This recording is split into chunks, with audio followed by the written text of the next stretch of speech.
aid with the Dodd-Frank? Why are you allowing that to happen? Why are you allowing the other regulation for the fiduciary responsibility of the investors to be lightened?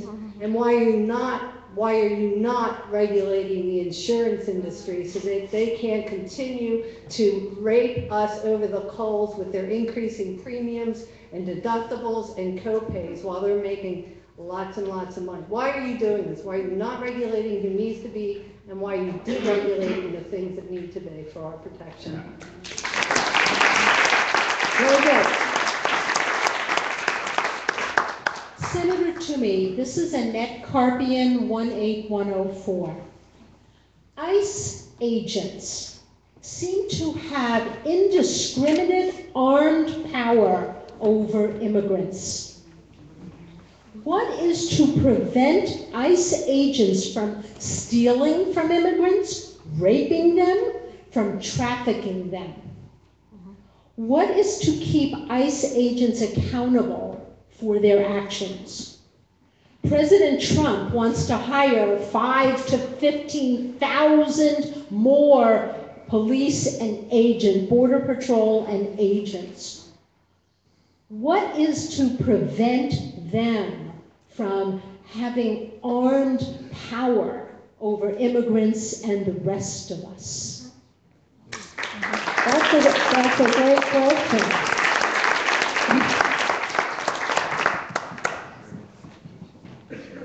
Senator Toomey, hi, my name is Louise Musio, and I look at things from a perspective of a social worker sometimes, because that's what I am. But I'm wondering, when you began your career, were you an idealistic young man, wanting to do good for the people you served ultimately? I'm wondering, when you're with your family, are you concerned about your children and your community? You know, we're here. Most of us have worked today.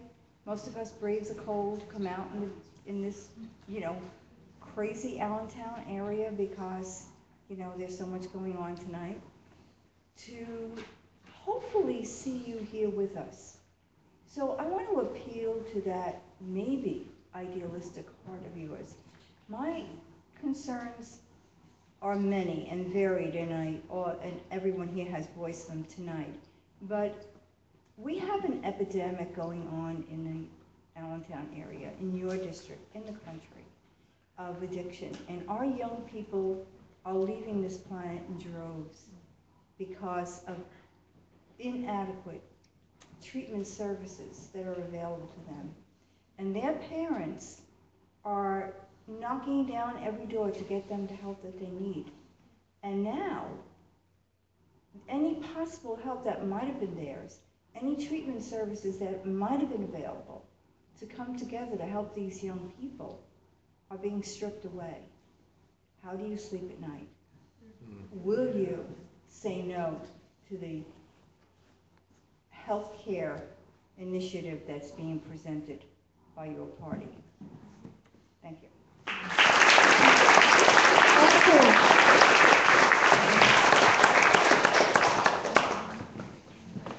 I'm Jeannie Morgado. I'm from Nazareth, 18064.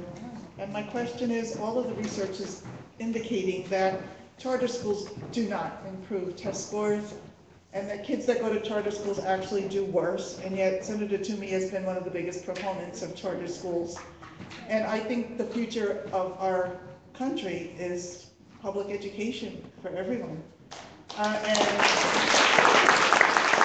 when will we start listening to the research about all of what's going on with charter schools?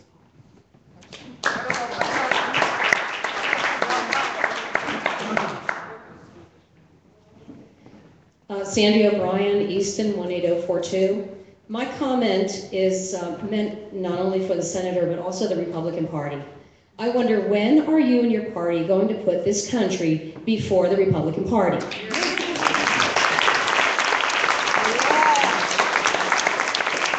Your collective greed is destroying the country and hurting people. The policies of you and your party will literally cause unnecessary deaths in America. Therefore, I will from here forward spell your name Tomb-EY. Okay. Anybody else?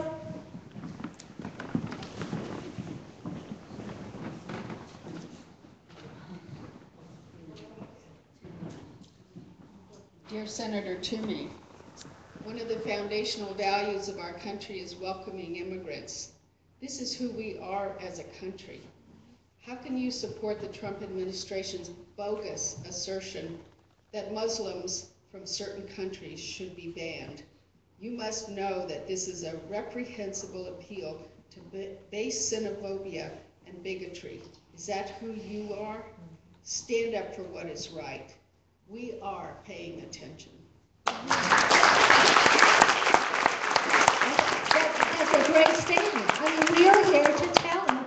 Not only are we concerned, but we're very well informed. In fact, we might be better informed than he is. So again, I want to repeat, fill out your cards. Now, my partner in crime here, Victor, he has a suggestion for us. Phyla, thank you for all you do. Thank you. My name is Victor Madison. I wear several hats, as Phyla knows. I'm here in my capacity as the Vice President of Thomas Paine Friends. And Thomas Paine was an official in Pennsylvania. In 1805, he wrote a letter to the citizens of Pennsylvania, which you might download, showing why our system of justice was broken. He wrote Common Sense, and I feel comfortable among fellow winter soldiers as opposed to sunshine patriots. And he also went to France and wrote Rights of Man, which is the genesis of the International Declaration of Human Rights, where many of our solutions might lie. Now, I don't know if you're getting my emails, but I did one which showed that the election was stolen, broken. And if there's nothing else that you remember when you leave here, is the demand to show us the votes. Show us the votes. We cannot blindly accept that this was a real election. Now, I have 4 pages here, and if you're getting the emails, it shows that Pennsylvania has about 4 million Democrats registered and about 3 million Republicans. And it shows county by county. This was as of last year. So how come they got 15 of the 18 House seats? And it has to do with gerrymandering, which is a violation of the 14th Amendment. So, and this has been upheld by the Supreme Court in Wisconsin, Texas, North Carolina. It still hasn't been fought here. But if that's true, then this election was stolen. Then there's the fact of the news media. We used to have like 50 major corporations controlling the news. Now it's down to 6. So they were able to give Trump over 20 times the coverage they gave to Bernie Sanders. Then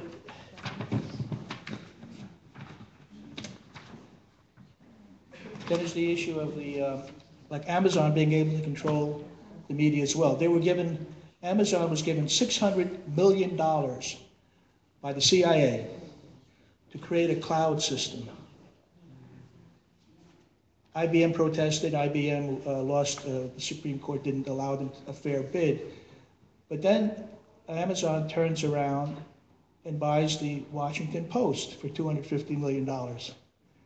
Now, if the CIA had done that directly, you could see the problem. But there's a number of issues here, and a lot of people smarter than me have written on them. Even the deep state, if you've got my email on the deep state, you'll know where I'm coming from on this. He was on Mike Lofgren, who was a former Republican, spoke on this yesterday at the public media. And this goes all the way back to Alexander Hamilton being the consigliere for the Federalist Party.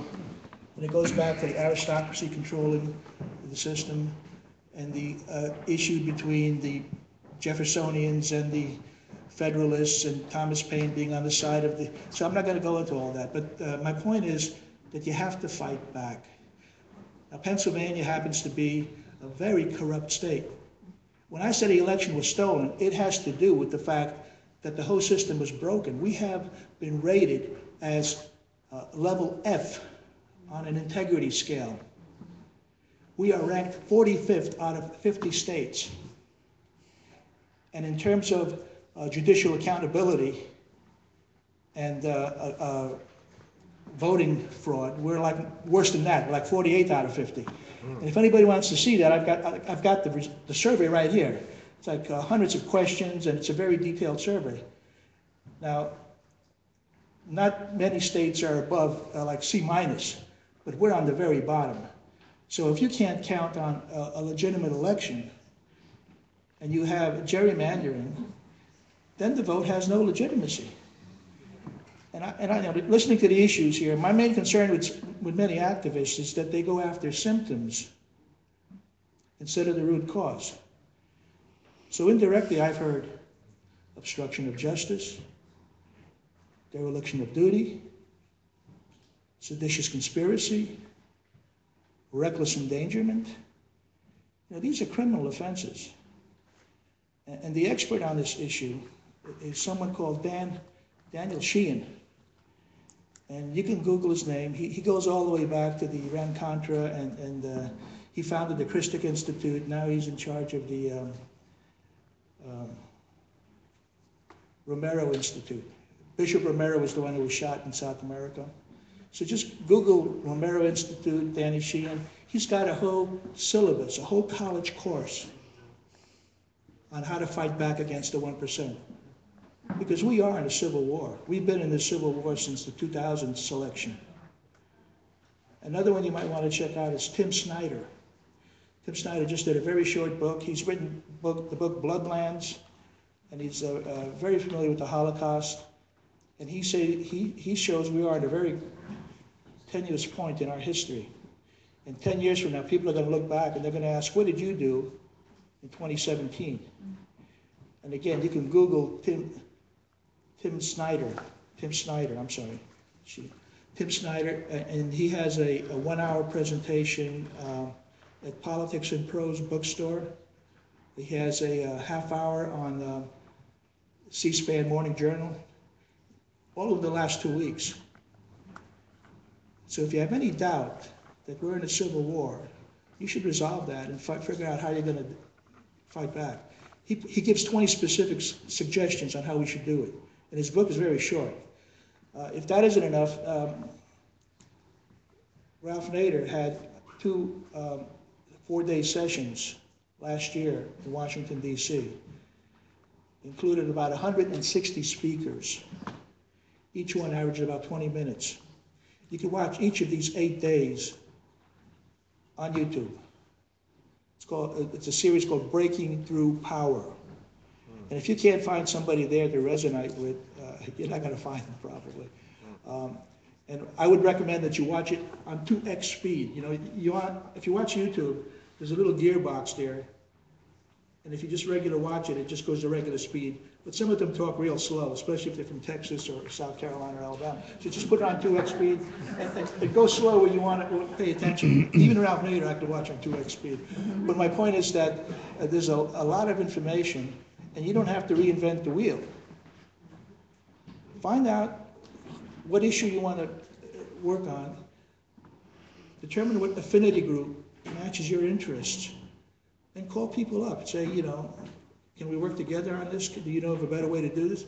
Right now, my concern is criminality at the top. If the election was stolen, then Trump and his trumpeteers are illegitimate. They have no power, and we shouldn't give it to them. When somebody says President Trump, you should say quietly, or depending who you're with, where you are, show me the votes. Show me, we shouldn't be whining to some local judges about getting a recount. There's no recount if you got electric ballots, and most of the ballots in this state are electronic. So they're not going to give us recounts. And as I said, we're rated below on the scale for judicial accountability and for ballot accountability. So the information is there. There's only so many hours in the day. Don't go after symptoms. I think our next, if we don't get good answers to these questions, we're going to take the next step, which is a real summons. And you know, we're not threatening or anything, but I've taken 2 cases to the Supreme Court. And, you know, certiorari is denied, and that's another issue that Thomas Paine points out. But these, you know, obstruction of justice, dereliction of duty, seditious conspiracy, reckless endangerment. Yeah, certiorari may be denied, but then you file criminal complaints against the judges. And we have an appeal to the United Nations. You know, human rights are being violated. So we take it a step at a time. Now, Thomas Paine only has a bust of his head hidden in the Philosophical Institute down in Philadelphia. There are 2 statues of him in New Jersey, a really good one in Morristown, and they're going to build another one at Fort Lee. So get familiar with his work. The first page of my website is all about Thomas Paine and this page here. I'll stick around for questions. We can break bread downstairs, and we will file these questions in a very formal manner. Sure. You could ask many, I don't know how many people want to stay, but my website is www.valor2.com. It has my bio, the books I've published, things like that. Like I said, I'll stay and we can break bread downstairs. Sure. So you got the word there. Senator Toomey was invited to a town hall meeting. He was summoned to a town hall meeting, and we are demanding answers. And if we aren't satisfied, we will move ahead to a real summons. So please put your cards in the blue bin and look again at the Take Action page. We need calls, especially into Congressman Dent about health care, because the House is going to be voting next week, and then the calls and office visits to Toomey. So I guess we've asked all of our questions and made all of our comments. We have a record of this. It will be delivered to the senator. All the cards will be delivered. Again, everybody call, drop into their offices, and we've got to keep up the pressure. In fact, we're going to escalate the pressure. One more comment. Why can't we call him now? Sure. Call him right now. Actually, today is a national call-in day on Neil Gorsuch. So yeah, call Toomey right now and say, vote no on Neil Gorsuch. So, okay, remember, action. We need you to take these actions, and we've got your information. This is certainly not our last action, our last event. We'll stay in touch with you, and I want to thank you all for coming. Tomorrow, Toomey's office in Allentown, Cedar Crest, Planned Parenthood, noon time. So be there tomorrow. Did you hear me? Okay. Tomorrow at Cedar Crest office, at Toomey's office, it's Planned Parenthood. So it's at noon time, so be there. Thank you. Okay, be sure and drop off your cards.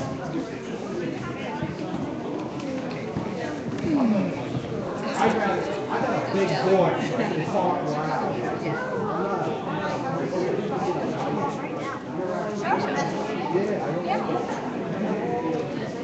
I guess that's a wrap.